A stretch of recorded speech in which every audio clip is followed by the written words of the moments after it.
लेकिन यहाँ भी आप जाइएगा हॉस्पिटल में, वहाँ भी सुविधा है, वहाँ भी आप दिखा सकते हैं। लेकिन हमें और आपको विश्वास नहीं है, हम आप और आप उस और मुखातिब नहीं होते हैं। केवल सरकार के नीति पर हम लोग सवाल उठाते हैं। अगर सवाल पर उंगली अगर उधर उठाते हैं तो वह सवाल हम पर भी लागू होता है। यह हमें और आपको सोचने की जरूरत है और उस पर चलने की जरूरत है। निजीकरण की बात है, निजीकरण आज नहीं है। निजीकरण क्यों लाया गया? हम उस सरकार का भी विरोध नहीं कर रहे हैं। 1991 से निजीकरण देश में चला, 1991 से निजीकरण लागू किया गया। वह किस हालात में? वह इस हालात में कि जब देश की आर्थिक स्थिति कमजोर हो रहा था, उस समय निजीकरण लाया गया। और आज उसी का दोहरा रहा है लोग, सभी लोग। जैसा कि हमारे सर जी ने बताया, राज्य सरकार हो, केंद्र सरकार हो, कोई सरकारें हो, स्थानीय प्रतिनिधि हो, सब लोग उसी का सपोर्ट हो जाता है। यह चीज हमें और आपको समझने की जरूरत है कि निजीकरण हुआ कहां से शुरू, निजीकरण क्यों किया गया। केवल हम और आप आगे तरफ अगर उंगली दिखाते हैं तो 4 उंगलियां मेरे तरफ भी होती है। इसलिए हमें और आपको भी जागरूक होना होगा, समाज के प्रति, परिवार के प्रति, बच्चों के प्रति। तभी जाकर के हम और आप विकास कर सकते हैं, आगे बढ़ सकते हैं। आज इसी का देन है कि 20 साल पूर्व अगर अपने आप में झांकिएगा तो यहाँ बाजार में आकर या अपने गांव में बाबा साहब और संत शिरोमणि जी का भी, ज्योतिबा फूले जी का, तिलका माँ जी का, ये सब कोई नाम लेने वाला नहीं था। लेकिन शिक्षा और जागरूकता ही बढ़ा कि आज हम लोग मनाने के लिए मजबूर हो गए और अपना जानने के लिए जरूरी हो गया। इसलिए यह बात हमें और आपको इस माइक के माध्यम से कुछ भला बुरा का करके हम और आप हासिल नहीं कर सकते हैं। हमें और आपको शिक्षा के प्रति संवेदनशील होकर के शिक्षित जब बन जाएंगे तो निश्चित रूप से अधिकार के लिए लड़ने का किसी से जरूरत नहीं पड़ेगी, हथियार लेने का। आपके पास शिक्षा व अधिकार हथियार हो जाएगा कि आप निश्चित रूप से वो हथियार से लड़ लेंगे। इसी के साथ मैं अपनी वाणी को विराम देता हूँ। जय भीम, जय भारत। बहुत सारे विषय को रखे, ये विषय जो दिया गया है, 3 विषय वास्तव में विचारणीय विषय है। और संत रविदास जी के जयंती पर ऐसी महत्वपूर्ण बिंदु पर विचार गोष्ठी क्यों रखी गई, मुझे खूब अच्छी तरह से समझ में आ रहा। संत थे रविदास, उनके जीवनी को हम सबों ने पढ़ा, समझा। जहां उनकी जन्म हुई, उस जन्म जाति कुल को भी पवित्र किया और अपने आप को समाज के लिए एक पूजनीय बनाकर रख दिया। रविदास जी के पद को गुरु ग्रंथ साहब के में भी अपनाया है, जो सिखों का मूल ग्रंथ है। इसी से पता चलता है कि रविदास एक साधारण संत नहीं थे, इसीलिए उनके नाम के साथ शिरोमणि शब्द जोड़ा गया है। विषय जो दिया गया है निजीकरण, ये सरकार से संबंधित शब्द है, सरकारी व्यवस्था से संबंधित शब्द है। हमारे बड़े भाई उपेंद्र दास जी बड़ा ही निजीकरण का व्याख्या किए हैं। और हमारी शिक्षा व्यवस्था, स्वास्थ्य व्यवस्था और रोजगार निजीकरण से ज्यादा प्रभावित निज से है, अपने आप से है। कैसे निज से है, इसे समझने की जरूरत है। शिक्षा व्यवस्था सरकारी हो या प्राइवेट हो, शिक्षा का मेरुदंड कौन होता है? शिक्षक होते हैं, अभिभावक माँ पिताजी होते हैं, दादा दादी होते हैं। क्या उन बच्चों के प्रति हम संवेदनशील हैं? बच्चा प्राइवेट में पढ़े या सरकारी में पढ़े, अगर निजी रूप से हम सतर्क हैं, सावधान हैं। स्वामी विवेकानंद, दयानंद सरस्वती कहां पढ़े थे? निजी में पढ़े थे या सरकारी में पढ़े थे? उनके माता पिता सतर्क थे, संवेदनशील थे। यही कारण था कि वो आज विश्व का धरोहर बन गए। अगर हम अपने पीढ़ी को आगे ले जाना चाहते हैं शिक्षा के क्षेत्र में, तो मुझे सतर्क होना होगा। माताओं, आप जो है बच्चे की मां नहीं, इस धरा की मां है, विश्व की मां है। आपके ही माध्यम से हमारा देश विश्व गुरु बना है। माताएं अगर सतर्क हो जाए तो शिक्षा व्यवस्था सरकारी हो या प्राइवेट हो, कोई अंतर आने पड़ने को नहीं है। शिक्षा व्यवस्था हमारी मां के कोख में पलती है, उनके आंचल में पलती है। सतर्क हो जाओ। बाबा भीमराव अंबेडकर की मां प्राइवेट विद्यालय में पढ़ाई थी क्या? आज विश्व उनको जानता है। स्वामी विवेकानंद जो विश्व में अपने बात को मानने के लिए विवश किया, उनकी मां कहां पढ़ाई थी? समझने की जरूरत है। दूसरी विषय वस्तु है स्वास्थ्य। स्वास्थ्य का जिम्मेवार कौन? अस्पताल या मैं? विचार कीजिए। अस्वस्थ हम क्यों होते हैं? हमारी दिनचर्या सही है?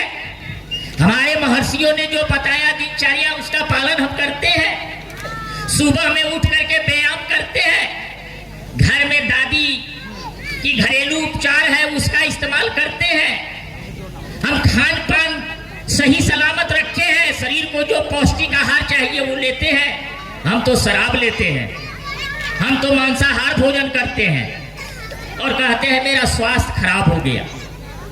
आज बाजार में जो सामान बिक रहे हैं, माताएं बड़ी चाव से खाती है, चाउमीन, इडली, डोसा। ये स्वास्थ्य आपको बिगाड़ेगा नहीं, हॉस्पिटल नहीं आपके बच्चों को भेजेगा। नीज से संवर जाइए। हॉस्पिटल सरकारी हो या प्राइवेट, उससे कोई अंतर पड़ने वाला नहीं है। खान पान व्यवस्थित रखिए, अपने बच्चों का, अपने परिवार का, अपने घर का। तीसरी विषय वस्तु है, विचार करने की जरूरत है, रोजगार। कोई भी सरकार संपूर्ण आबादी को रोजगार नहीं दे पाएगा, नौकरी नहीं दे पाएगा। ये आप भली भांति जानते हैं। मंच पर वक्ता लोग भी ये बात को जानते हैं कि सारे लोगों को रोजगार नहीं दी जा सकती। खरौंदे बाजार में आते हैं, यहाँ पर बेरोजगार लोग सब्जी बेचते हैं, यहाँ के बेरोजगार लोग बाजार में कपड़ा बेचते हैं, साइकिल बनाते हैं। उनको भी तो रोजी मिल रही है, उनको भी तो रोटी मिल रही है। प्राइवेट बहुत सारी कंपनियां हैं जो हमारे बच्चे लोग जाकर के अच्छा अच्छा पोस्ट पर काम करते हैं और धन कमाते हैं। सरकारी नौकरी मिलेगी तभी हम आगे रोजी रोटी कर सकते हैं। ये बहुत महत्वपूर्ण विषय है, फिर भी इसका प्रभाव निजीकरण का हमें पड़ता है, इसे जुठलाया नहीं जा सकता। अगली बात, हमारे संविधान में 12 अनुसूचियां हैं, 395 अनुच्छेद है, बाबा भीमराव अंबेडकर ने हमें दिया है।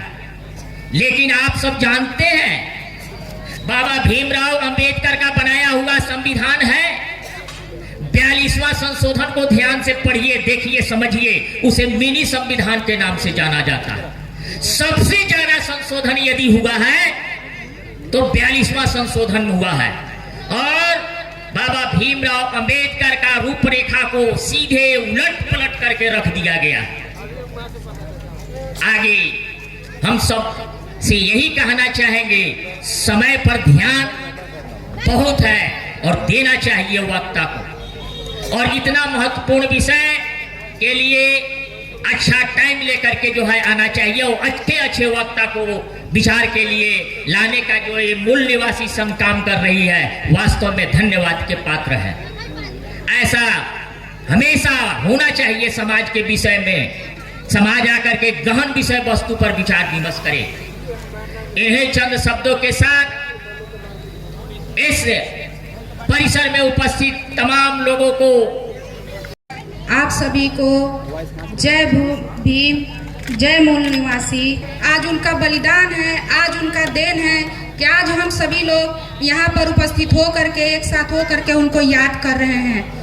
काफी खुशी मिलती है कि आज उनके जयंती पर या आज स्कूल में जब बच्चों को हम लोग शिक्षा देते हैं, चाहे शिक्षा मिलती है बच्चों को, तो उन्हें भी पढ़ाया जाता है कि हमारे महापुरुषों ने हमारे लिए क्या बलिदान दिया था, कैसे उन्होंने सारी मुसीबतों को झेल करके आज हमें सुख में और हमें आज बोलने का अधिकार दिया। पढ़ाई लिखाई के माध्यम से ही आज हम लोग सब लोग सीखते हैं। हमारी सावित्रीबाई फुले जो थी, महिलाओं के लिए उन्होंने इतने कष्ट उठाए, इतना उन्होंने शिक्षित करने के लिए कई अनकहे बातें सही, जो आज हम सभी को शिक्षा के लिए सबसे आगे आने के लिए उन्होंने सलाह दिया और अपना त्याग किया। हमारे महापुरुष अपने त्याग के साथ आज हम सभी को आज यहाँ तक जब हम लोग को इतना बड़ा पहचान दिलाए हैं, बाबा साहेब भीमराव अम्बेडकर वो कहते थे कि एक रोटी कम खाओ, आधा रोटी खाओ, लेकिन अपना पढ़ाई, अपना शिक्षा हमेशा रखो, क्योंकि शिक्षा ही वो पूंजी है जो हम सभी को आगे बढ़ने के लिए, पहनावा, ओढ़ावा, खान पान, वो शिक्षा ही वो चीज है जो हमें आगे बढ़ने के लिए हमेशा प्रेरित करती है। आज हमारे महापुरुषों के बलिदान को हम यूं ही नहीं, अपने छोटे बच्चों को भी जब स्कूल भेजते हैं, चाहे स्कूल के टीचर लोग भी होते हैं, तो यही समझाते हैं कि बच्चों को हमेशा शिक्षा ज्यादा जरूरी है। माँ बाप चाहे जितने गरीब हो, चाहे उनके पास पैसा हो या ना हो, लेकिन फिर भी हमारे बच्चों को शिक्षा देना बहुत जरूरी है, क्योंकि शिक्षा ही वो है जो हमें आगे चल करके हर मुश्किल, हर परिस्थितियों से, हर बड़े बड़े मुश्किलों से आज़ादी दिलाती है। आज जो हम लोग यहाँ पर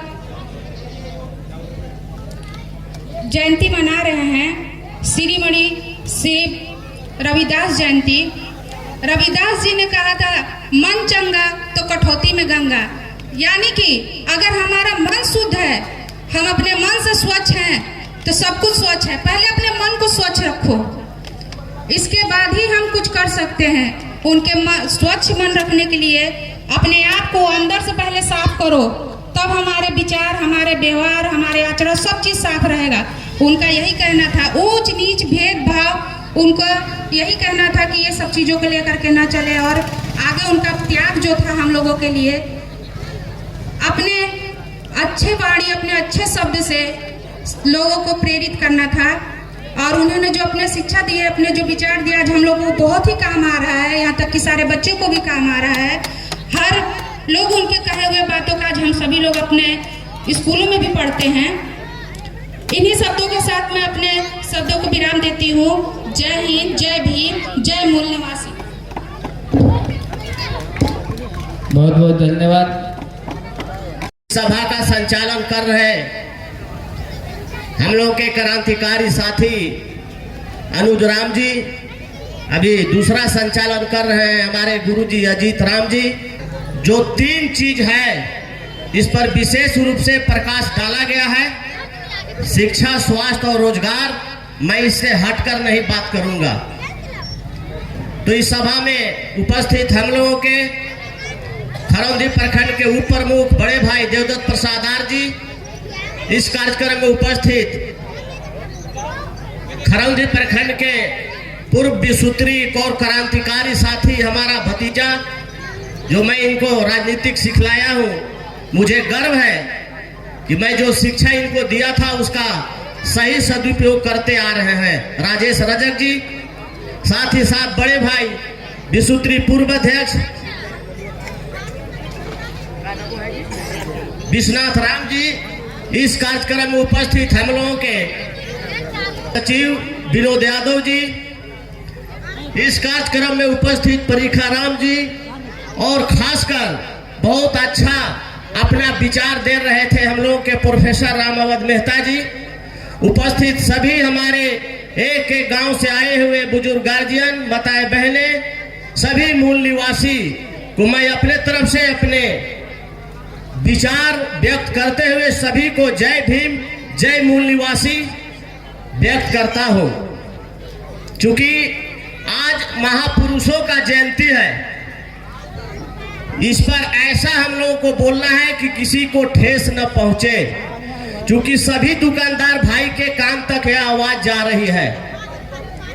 सभी वर्ग के लोग यहाँ बैठे हुए हैं और जो महापुरुष दिखाई दे रहे हैं उसका एक ही कारण है, उस समय भी बहुत इनके जैसे पुरुष होंगे, इनके जैसे महिला होंगी, लेकिन इनका नाम का आज हम लोग जयंती मना रहे हैं, पुण्यतिथि मना रहे हैं। इसके पीछे एक ही कारण है कि ये शिक्षित थे, शिक्षा का वैल्यू समझे, और डॉक्टर भीमराव अंबेडकर जी ने जो हमें सीख दिया, शिक्षित बनो, संगठित हो, इसके बाद संघर्ष करो, आपको कोई आंख नहीं दिखा सकता है। अभी उपेंद्र दास जी बता रहे थे, बहुत विचार करके सुन रहे थे, और मुझे बीकॉम पार्ट 2 में मैं पढ़ा था इंग्लिश में, all the area knowledge without education.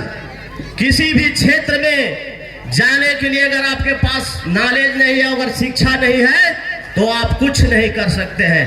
अभी हमारे उपेंद्र दास जी बता रहे थे, राजेश रजक जी, शिक्षा अगर हमारा मजबूत रहेगा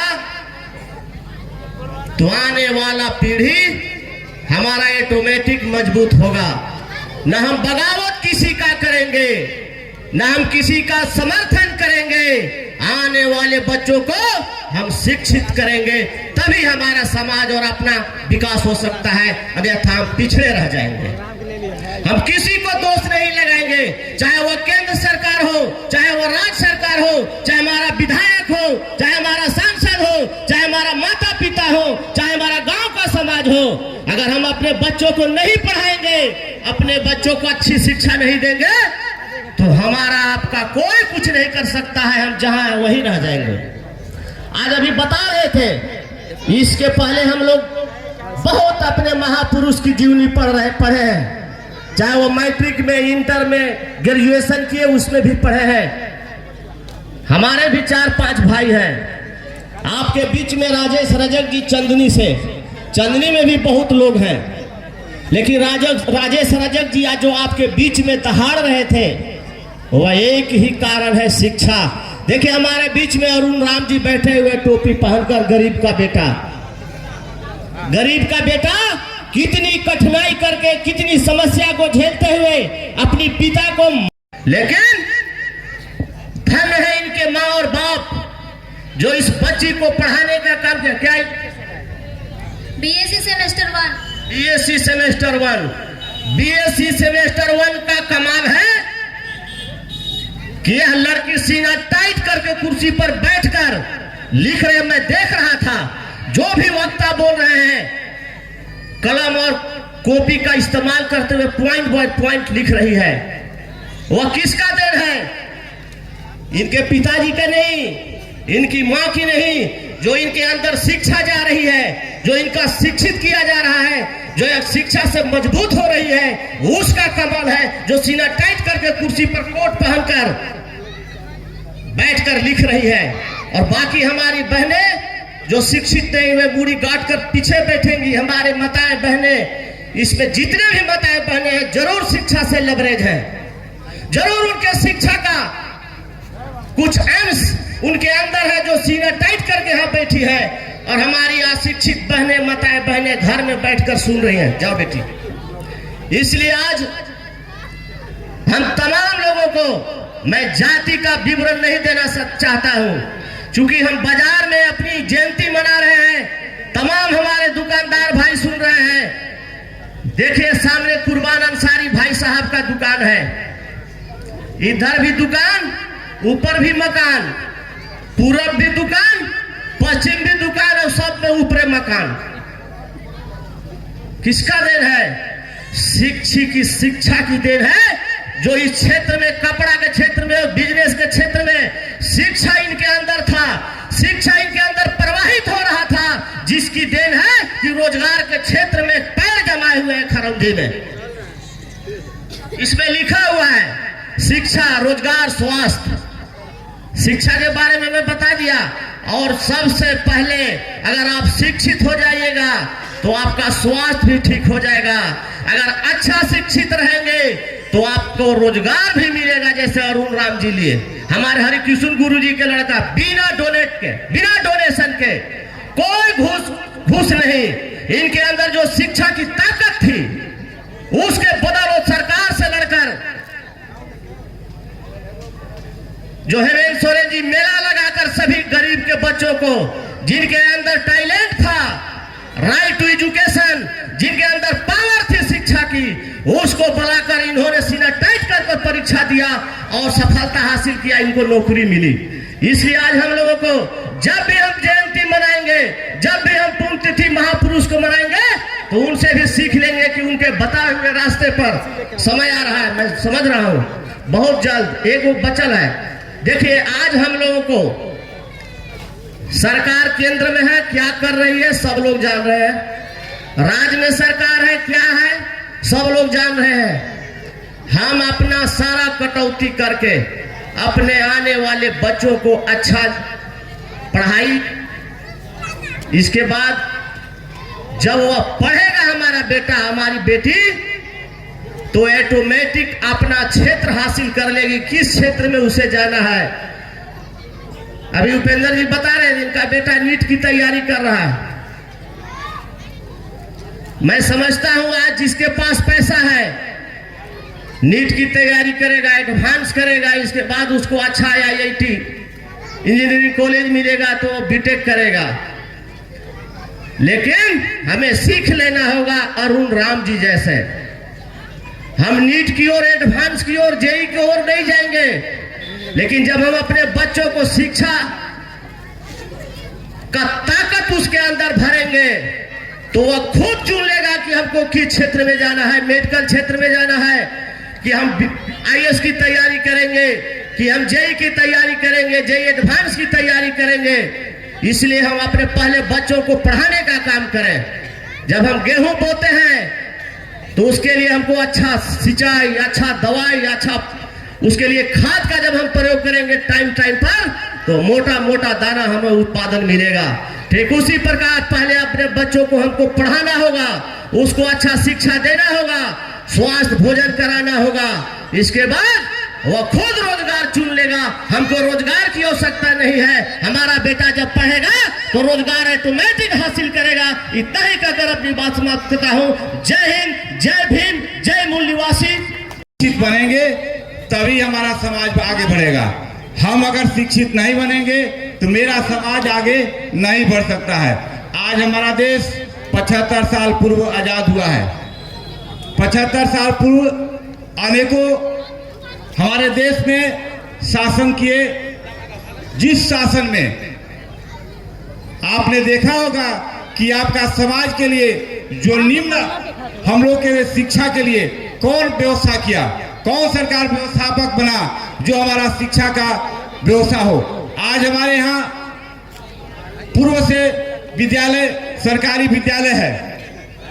इससे पहले आप देखिए देश में अनेकों शिक्षक संस्थाएं हैं जो हमारे लोग IAS, IPS बड़े बड़े पदाधिकारी बन रहे हैं। शिक्षा अगर है तो आप प्रधानमंत्री बनेंगे, अगर आपके पास शिक्षा है तो मुख्यमंत्री बनेंगे, अगर शिक्षा है तो हमरे जैसा खरौंधी प्रखंड के उप प्रमुख भी आप बन सकते हैं। या हमारे जो बाबा भीम राव अम्बेडकर जी का देन है, संविधान जो इन्होंने बनाया है, हमारे लिए एक बहुत बड़ा निर्माण इन्होंने किया है। इस समाज के लिए हम लोग निश्चित रूप से, अगर हम गरीब आदमी हैं तो हमारे पास जो भी साधन है कमाने का, उस साधन से कमा करके हम अपने बाल बच्चा को निश्चित रूप से पढ़ाएंगे। अगर मेरा बाल बच्चा परिवार अगर पढ़ेगा तो आगे बढ़ेगा। अगर मेरा बाल बच्चा बच्चे लोग अगर नहीं पढ़ेंगे तो हमारा समाज का विकास नहीं होगा। और हमारे यहाँ शिक्षा के बाद स्वास्थ्य की बात आ रही है। हमारे यहाँ इससे पूर्व में खरमजी प्रखंड के अंतर्गत 40 साल पर पहले जो सरकारें थी उस समय भी यहाँ MBBS डॉक्टर रहा करते थे। आज हमारे यहाँ डॉक्टर नहीं है, लेकिन हम लोग का प्रयास है राज्य सरकार से कि हम लोग भी डॉक्टर का व्यवस्था करें, जो हमारे स्वास्थ्य के लिए, हमारे लोगों को स्वास्थ्य के लिए निश्चित रूप से स्वास्थ्य मिले। आज हम लोग क्यों कमजोर बनते जा रहे हैं? हमारे पास स्वास्थ्य में अगर हमारे लोगों को तबीयत अगर खराब हो जाता है तो अपना गहना गुड़िया जमीन बेच करके रेहन रख करके अपना सारा परिवार के स्वस्थ करने के लिए सारा संपत्ति बेच करके हम एक गरीब बनकर खड़ा हो जाते हैं। लेकिन अपना हक के लिए हम लोग को आगे आना होगा, लड़ाई लड़ना होगा, लड़ करके अपना हक अधिकार लेने के लिए लेना होगा, तभी आपका हक अधिकार मिलेगा। आज कुछ लोग, चंद लोग, जो 15% लोग हैं, हमको अभी भी हम लोग का मानसिकता दबाने के लिए लोग पड़े हुए हैं। हमारे लोगों को मानसिकता से ऊपर उठ करके जो 15 लोग के जो दबाव में हम लोग रहते हैं, उस दबाव में नहीं हम लोग को रहना है। हम लोग को निश्चित रूप से अपना मानसिकता, अपना विकास करना होगा और लोगों से कटिबद्ध होकर के लड़ाई लड़ना होगा, तभी हमारे लोगों को विकास की ओर हम अग्रसर होंगे। हमारे यहाँ अभी है कि रोजगार की बदहाली, रोजगार सरकार दे रही है, लेकिन उसको अपना हक लेने के लिए लड़ना होगा। आपका सरकार अभी अनेकों योजनाएं झारखंड सरकार चला रही है गरीब के लिए, उसके लिए जब तक हम शिक्षित नहीं रहेंगे तब तक हम अपना हक नहीं ले पाएंगे। तो बहुत अनेकों प्रकार के आप शिक्षा में अनेकों प्रकार के रोजगार मिल सकता है। उस रोजगार के लिए आपको शिक्षित बनना होगा, अपने लोगों को शिक्षा में आगे बढ़ाना होगा। मैं अपनी बात को यही विराम देता हूँ। जय हिंद, जय भीम, जय। गांधी बाजार के पावन धरती पर युवा भारती क्लब मूल निवासी संघ की ओर से मूल निवासी महापुरुषों का संयुक्त जयंती बैनर तले मंच का संचालन कर रहे का नाम संतोष दास था। इन्होंने सभी जाति के प्रति भेदभाव को हटाते हुए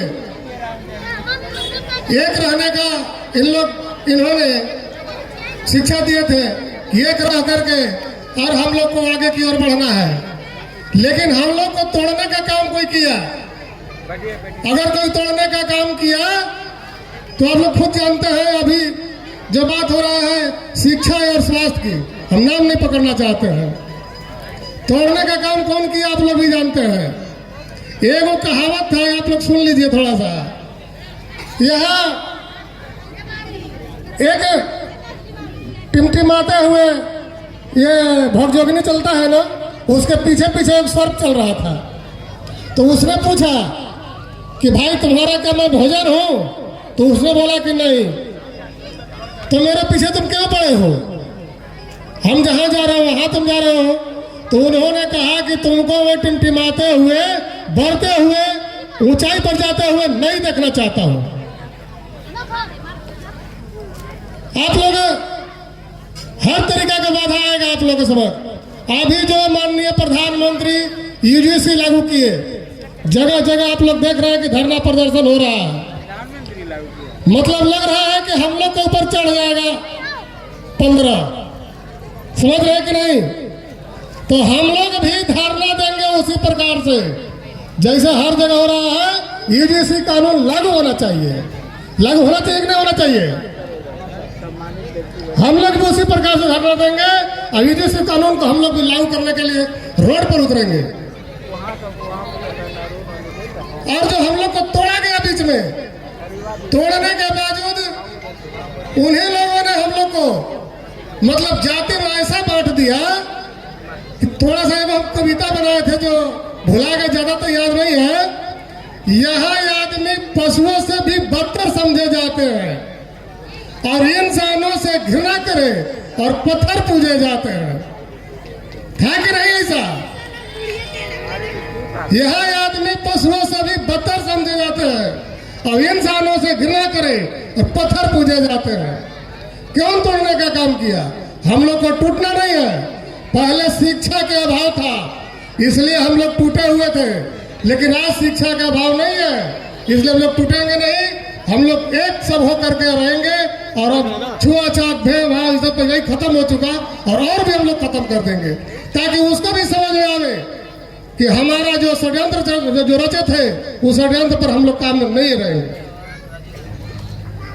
आप लोग जो स्वास्थ्य के लिए जो बात हो रहा है, स्वास्थ्य के लिए यहाँ बहुत सा उपाय किया गया, बहुत सा उपाय किया गया जो ढंग से नहीं हो पाया, लेकिन हमको लग रहा है कि शिक्षा हर जगह हर कोई प्राप्त कर चुके हैं, कर रहे हैं।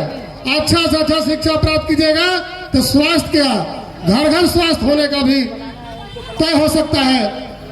लेकिन यहाँ जो है पहले शिक्षा देना होगा, अपने बच्चों को पढ़ाना होगा, अपने भविष्य को बनाने के लिए बच्चे को देखते हैं कि यहाँ है बाबू काजे में पढ़े, आज तो कहते में काम कर, वो सब काम नहीं करवाना होगा। वो सब काम करवाने से शिक्षा प्राप्त आपका बच्चा नहीं कर सकता है। अगर बच्चा आपका अच्छा ढंग से पढ़ाई लिखाई करके अधिकारी बन जाता है, अफसर बन जाता है, तो आपका गांव का विकास होगा, आपका टोला का विकास होगा, आपका घर का ही विकास होगा। यहाँ जो स्वास्थ्य की बात हो रहा है, शिक्षा अगर ढंग से हो जाए तो स्वास्थ्य ऑटोमेटिक सुधर जाएगा, स्वास्थ्य सुधारने में लेट नहीं लगेगा। और भी बात तो बहुत भाई लोग कह चुके हैं और कार्यक्रम को भी शुरू करना है। इन्हीं क्षण शब्दों के साथ मैं अपने वाणी को विराम देता हूँ। सबको नमस्कार, प्रणाम, जय भीम, जय मूल निवासी। देश के हर नागरिक को जीवन से जुड़ी मूलभूत जरूरतें शिक्षा, स्वास्थ्य और रोजगार इत्यादि है। जब उसकी मूलभूत जरूरतें पूरी होगी तभी वह राष्ट्र के लिए पूर्ण मनोयोग एवं उत्साह के साथ कार्य करेगा। साथ में अब तक की सरकार के द्वारा राष्ट्र निर्माण और आत्मनिर्भर भारत के नाम पर सार्वजनिक संपत्तियों के हवाले किया जा रहा है। यह देश की अस्मिता के लिए घातक है। ऐसी स्थिति वर्तमान में शिक्षा, स्वास्थ्य और रोजगार की बदहाली चरम सीमा पर है। निजीकरण के खिलाफ व सरकार के छुपे मंसूबों को बेनकाब करने के उद्देश्य से यह विषय रखा गया है। साथियों,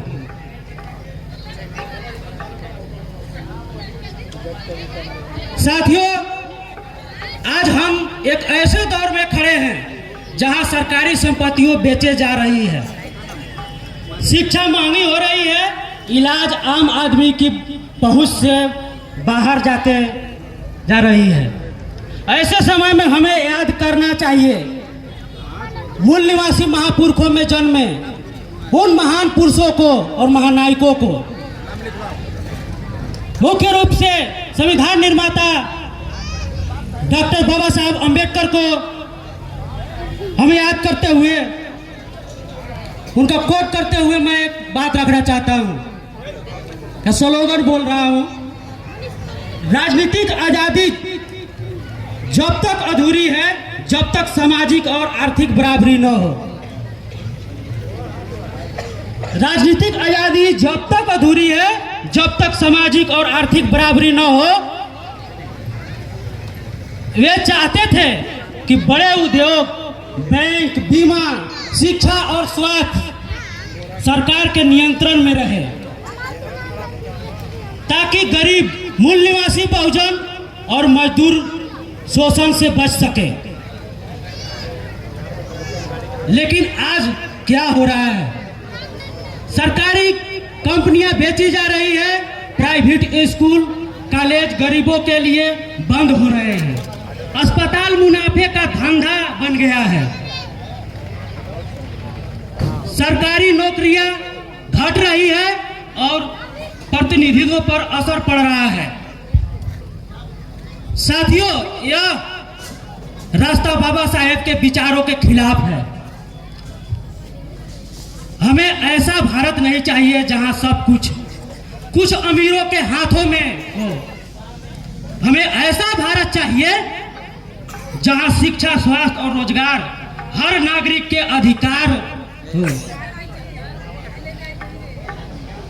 रविदास जी का स्लोगन है, चाहूं ऐसा राज्य में जहां मिले सबन को अन्न, छोट बड़ सब सम बसे, रैदास रहे प्रसन्न।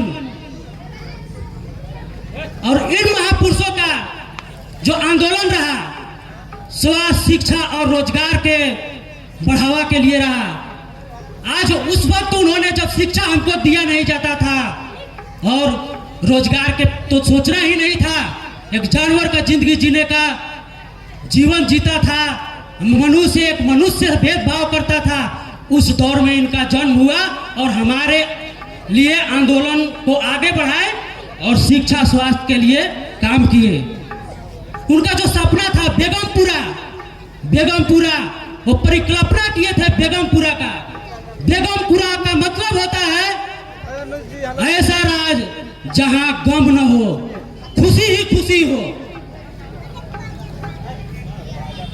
तो ऐसे बेगमपुरा राज का परिकल्पना हमारे महापुरुषों ने किए थे। अब हमको उनको मार्गों पर चलने का जरूरत है।